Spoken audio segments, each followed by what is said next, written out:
My fiancé's family confronted me. Our daughter says you're abusive. We're taking her home. I said, please do. Then I played the recording of her coaching her sister on how to fake bruises for sympathy. When the police. They'd called, heard the truth.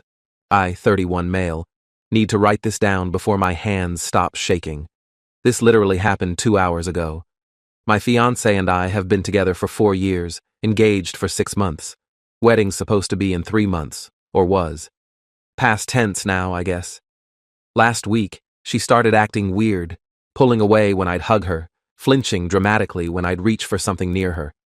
I asked what was wrong multiple times. She'd just say, nothing, and change the subject. Yesterday, she went to stay at her parents' place, said she needed space to think. I figured wedding stress, maybe cold feet, told her to take all the time she needed. This afternoon, her entire family shows up at our apartment. Her dad, mom, and her younger sister. The sister's 26 and has been living with her parents for the past year after her own relationship imploded. Real piece of work, that one. Her dad doesn't even wait for me to fully open the door, just pushes past me into the living room. We need to talk. Now. I'm confused, but okay. Sure. What's going on? Her mom's crying, like full waterworks. How could you? We trusted you with our baby girl. I'm sorry, what? Her dad steps up, gets right in my face. Don't play dumb. Our daughter told us everything. The hitting, the verbal abuse, the controlling behavior. My brain just stopped. What? I've never hit her. Ever. What are you talking about? The sister chimes in, arms crossed, smug look on her face. She has bruises. We've seen them, on her arms, her ribs. Bruises? From what? I don't... Enough! Her dad's yelling now. We're taking her home, away from you. She's terrified of you, you sick bastard. Here's the thing. 2 nights ago, I couldn't sleep. Went to get water around 2 a.m. and heard my fiancé on the phone in the spare bedroom. The door was cracked open. I wasn't trying to eavesdrop, but I heard her sister's voice on speaker. And what I heard made my blood run cold. No, you need to do it higher up on your arm, where it looks like someone grabbed you. My fiancé. Like this? With the makeup? Not makeup, dummy. Use the actual technique I showed you, the toothbrush thing against the ruler. Leaves real marks that fade in a few days, but photograph well. And you're sure this worked for you? Got me 15Ks in the settlement and full sympathy from everyone. Mom still doesn't know the truth, lol. Just make sure you document everything. Take photos. Act scared around him. Then when we tell them, they'll believe anything. What if he denies it? They always do. That's the point. But with photos and us backing you up, plus you can crash at home and act traumatized. Trust me, you'll come out way ahead. I stood there frozen, listening to them plan to destroy my life. My fiancé, the woman I was going to marry, laughing about framing me for abuse. I recorded the rest of the conversation. Then I spent the next 2 days acting normal while secretly consulting a lawyer and documenting everything in our apartment. Every camera angle, every interaction we had. I even set up my phone to record our conversations just in case.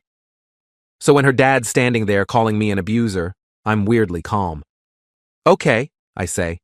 If that's what she told you, then yeah, please take her home. They all look confused. Her mom stops crying for a second.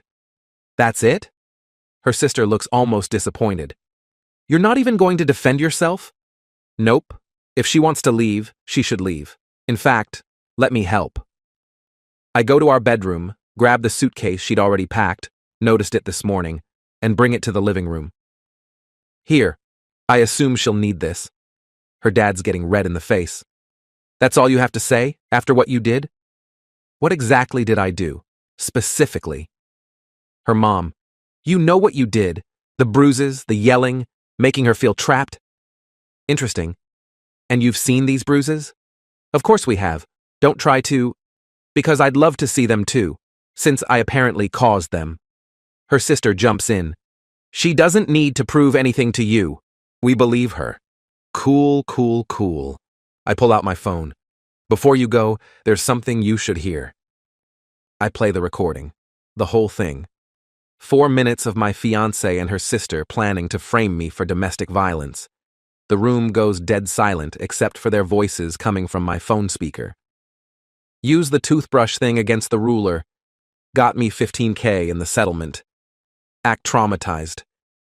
Her mom's face goes from sympathy to horror. Her dad just stares at the phone. The sister's trying to grab it, but I step back. When it ends, nobody says anything for a solid 10 seconds. Then her dad. Where did you get that? Recorded it 2 nights ago, from my own apartment, which is legal in this state. BTW, one-party consent.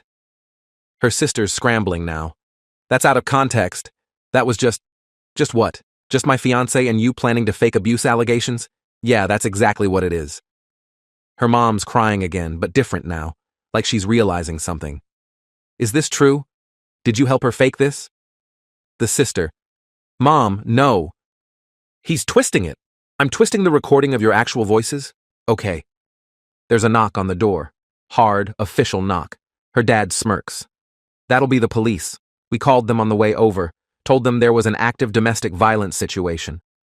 My stomach drops, but I keep my face neutral. You called the cops, before even talking to me. Damn right we did. I open the door. 2 officers, 1 older guy, and 1 younger woman. They look tired already. Older cop. We got a call about a domestic disturbance? Her dad pushes forward.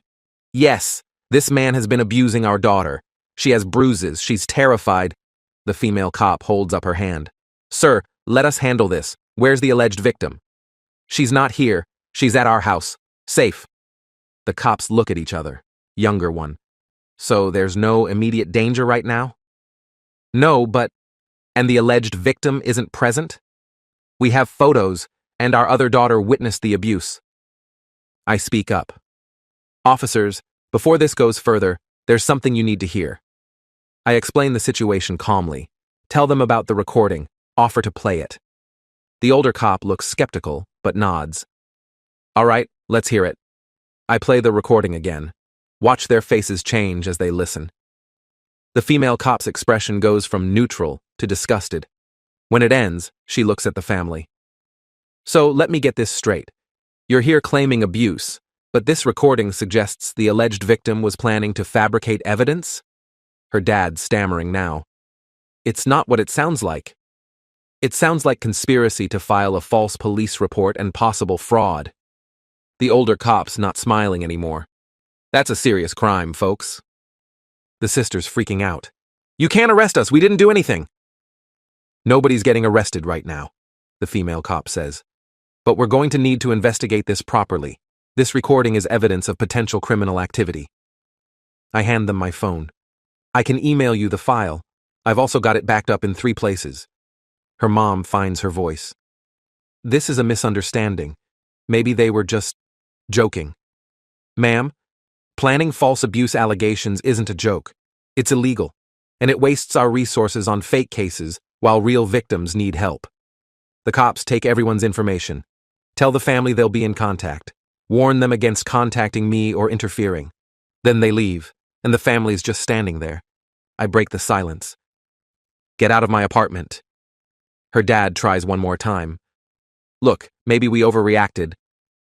You called the cops on me, accused me of beating your daughter, based on lies she invented with her sister. Get out. Her mom's pleading now.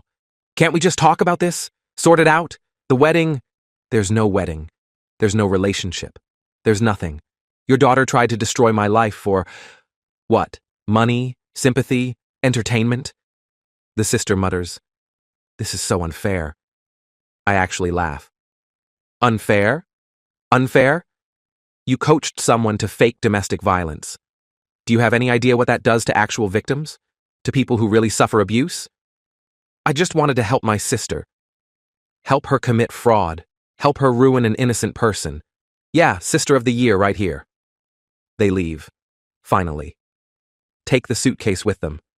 I close the door, lock it, and just slide down to the floor. 4 years, almost married this person. And she was ready to destroy me over, I don't even know what.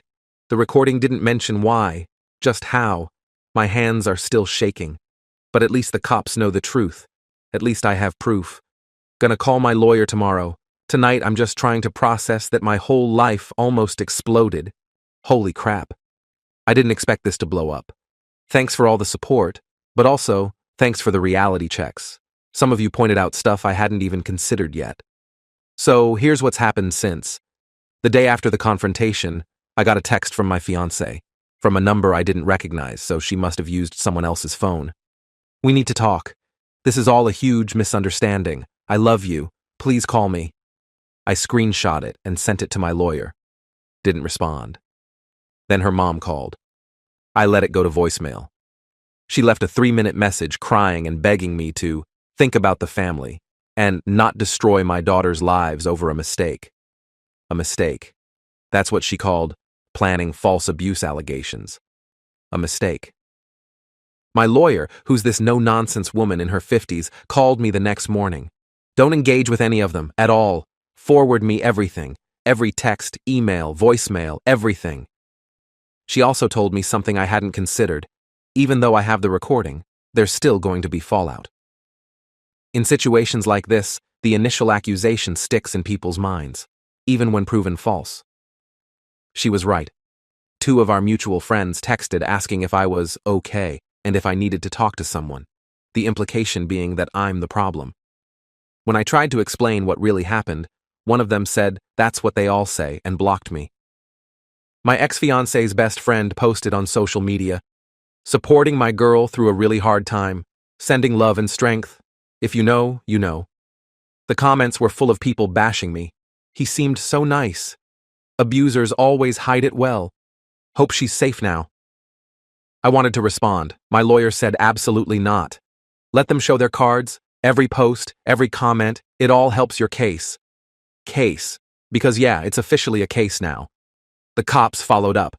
Turns out when they went to interview my ex-fiancée, she stuck to her story, showed them bruises on her arms and ribs. They took photos, documented everything. Then they asked about the recording. She denied it was her voice, said I must have faked it somehow. Deep fake or editing or something. The sister backed her up, claimed I was a tech-savvy manipulator who was trying to make them look bad. Her parents just stayed quiet. I think they know the truth, but they're not about to throw their daughters under the bus. So now it's a he said, she said thing. Except I have actual audio evidence, and they have bruises that they literally inflicted on themselves. My lawyer got the recording analyzed by a forensic audio expert. Cost me $200, but worth it. His report confirms it hasn't been edited or manipulated.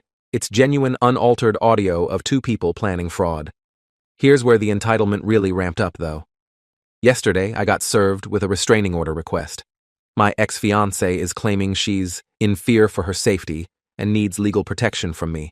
The irony. She's afraid of me after she tried to frame me for abuse. The hearing's in 2 weeks. My lawyer says we'll bring the recording, the expert analysis, everything. But until then, I technically can't go near her or contact her at all, which is fine by me. I don't want to see her anyway, but it gets better. Last night, someone posted a Google review for my small business. I do freelance IT consulting. 1 star, anonymous account. Owner is abusive to women. Wouldn't feel safe hiring him. Heard stories from his ex. Stay away. 3 more popped up this morning. Same basic message. All anonymous. All posted within 12 hours of each other. My business rating dropped from 4.8 to 3.2 overnight. I've already lost 2 client calls that were scheduled. I documented everything and sent it to my lawyer. She says we can prove defamation, but it'll take time. Meanwhile, my income is taking a hit. My lease is up in 2 months. I'm planning to move. New place, fresh start. But I'm also worried about being able to afford it if my business keeps getting tanked. Some of you asked why she did this. Honestly, I still don't know. We didn't fight about money. I wasn't controlling. She had her own accounts, her own friends, went wherever she wanted. The only thing I can think of is that her sister put her up to it. The sister's been bitter since her own breakup. She got some settlement money by crying abuse, according to the recording, and maybe she convinced my ex to do the same. Or maybe my ex just wanted an easy out from the wedding and figured she'd burn my life down on the way. I don't know. What I do know is that this isn't over. Not by a long shot. They're fighting back, trying to control the narrative, playing victim. But I've got truth on my side. And apparently that matters more than I thought it would. Next update after the restraining order hearing. Hopefully with better news. Restraining order hearing was yesterday. Buckle up. My ex-fiancée showed up with her parents, her sister, and a lawyer. Decent lawyer, too, not some bargain attorney. Which makes me think her family's funding this whole thing. She wore a turtleneck. In summer. The implication was obvious. When we got into the courtroom, her lawyer went first. Painted this picture of me as this controlling monster who isolated her, criticized her constantly, and eventually got physical. My client has documented bruises on her arms, torso, and neck. She's terrified to be in the same room as him. She needs this protection order to feel safe. The judge, an older black woman who looked like she'd seen everything, asked to see the photos. They had a whole folder, professionally printed photos of bruises, close-ups, different angles. My ex's face in some of them, looking scared. My stomach dropped. Even knowing the truth, seeing those photos was rough. They looked real. They looked convincing. Then my lawyer stood up. Your Honor, we acknowledge these photos exist. However, we have evidence that these injuries were self-inflicted for the purpose of framing my client. She submitted the audio recording, the forensic analysis, and a timeline showing my ex went to her parents' house the same day the family confronted me, conveniently right after the coaching conversation. The judge listened to the recording. Her expression didn't change, but I saw her jaw tighten. When it finished, she looked at my ex-fiancé. Is this your voice on this recording? No, Your Honor. He manipulated it somehow.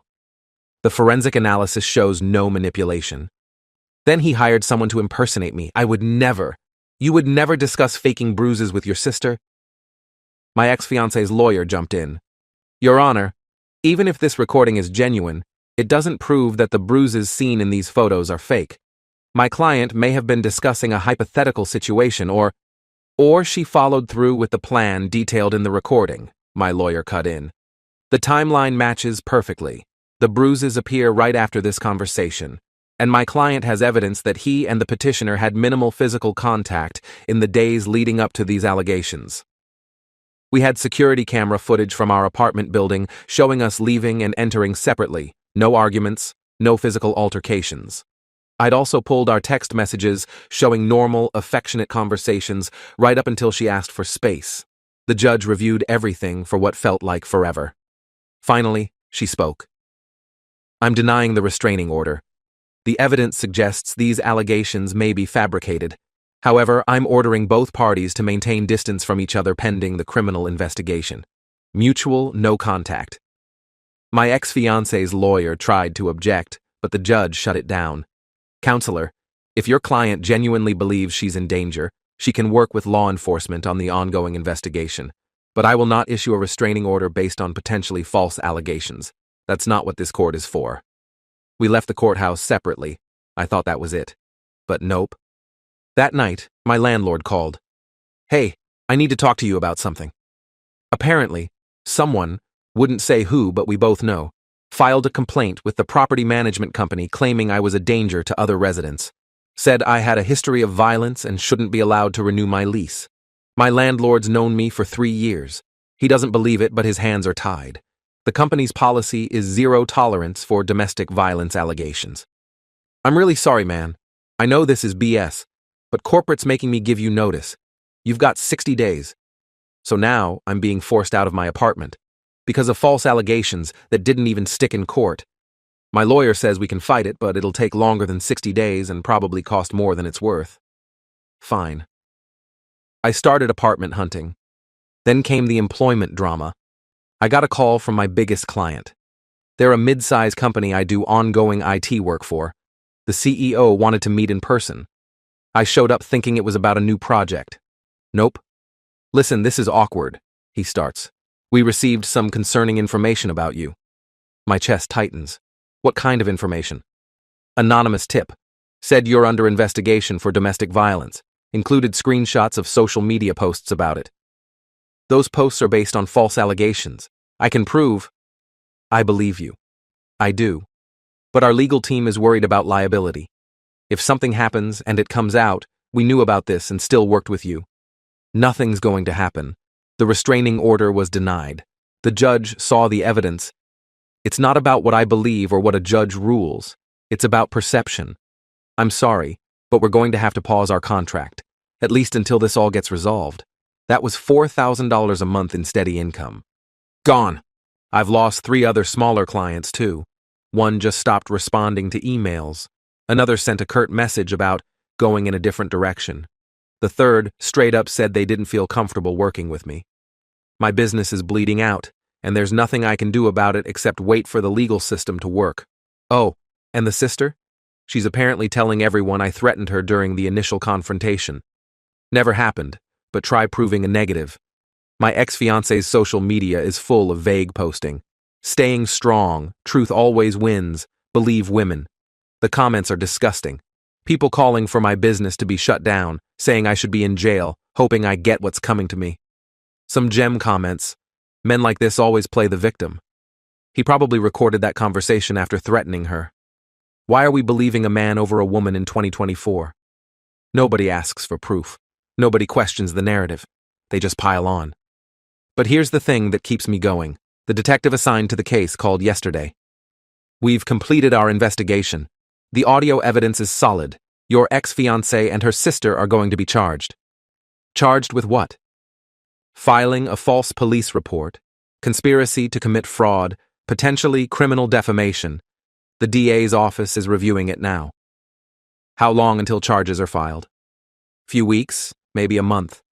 These things move slow, but wanted you to know it's happening, so they're getting charged. Finally. But meanwhile, my reputation's destroyed, my income's tanked, and I'm getting evicted from my apartment. This is the reality of false accusations. Even when you prove you're innocent, even when you have evidence, the damage is done. The court of public opinion doesn't care about recordings or forensic analysis. They care about the story. And the story is always that the man is guilty. My family's been supportive, at least. My mom's furious. My dad offered to pay for my lawyer if I needed it. My brother wanted to confront the sister himself, but I told him to stay out of it. Moving forward is harder than I thought. Some days I'm okay, functional. Other days I can barely get out of bed. But I'm still here. Still fighting. Still got that recording backed up in 5 different places. Next update will be after charges are filed, if they actually follow through. Charges were filed 3 weeks ago. My ex-fiancée and her sister are both facing criminal charges, filing a false police report, conspiracy to commit fraud, and making false statements to law enforcement. The arraignment was last week. They both pled not guilty. Trial's set for 4 months from now. My lawyer says it's a solid case. The recording, the timeline, the forensic analysis, it all points to premeditated fraud. But trials are unpredictable. Meanwhile, the fallout continues. I found a new apartment, smaller, more expensive, but it's mine. Started fresh. Got rid of furniture that reminded me of her. New place, new setup, trying to rebuild. My business hasn't recovered.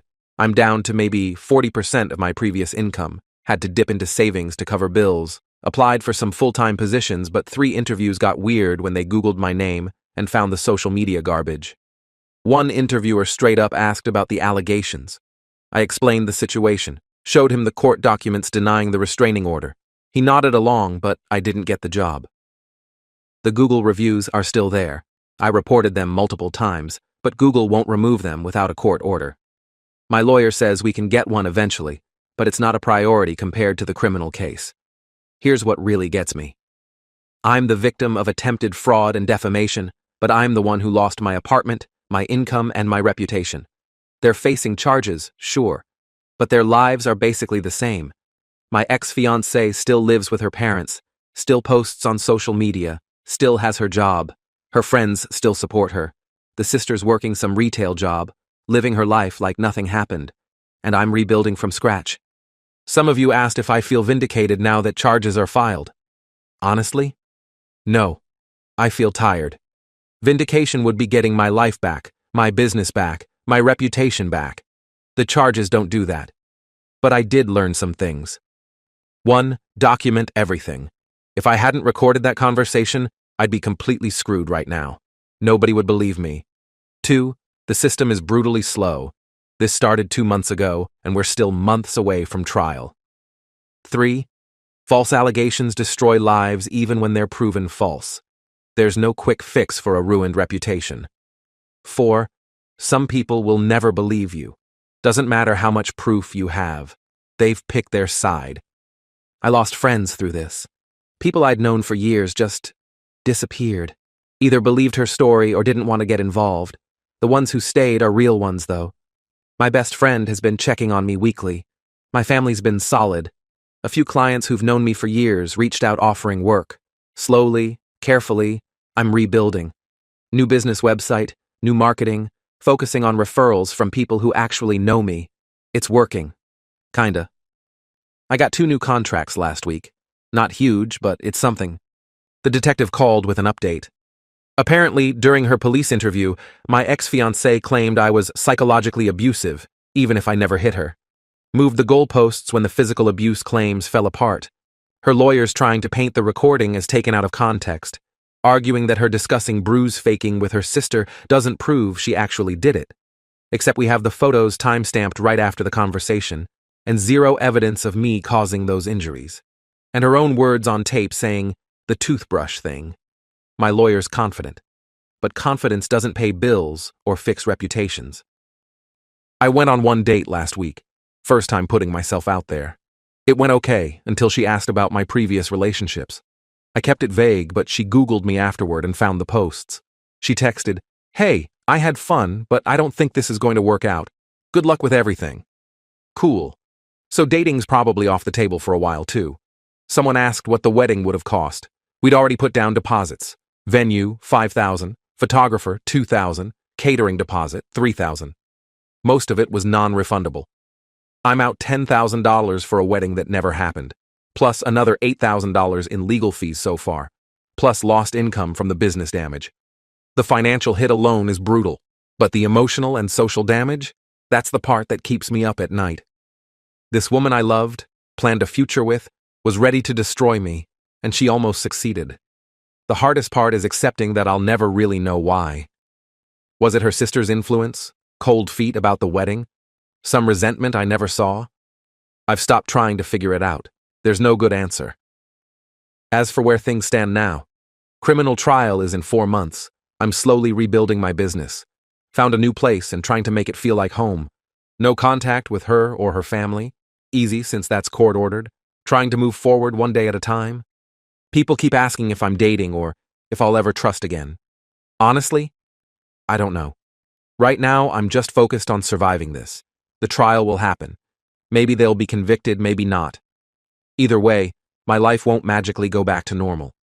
But I'm here. I'm standing. I've got proof of my innocence. And I'm not letting this break me. That's going to have to be enough. Thanks for following this mess. If nothing else, maybe it'll help someone else who's going through similar garbage. Document everything. Get a lawyer immediately. And don't expect justice to be quick or clean. It's messy. It's slow. And even when you win, you lose. But you survive. That's what matters. I'll update if anything major happens with the trial.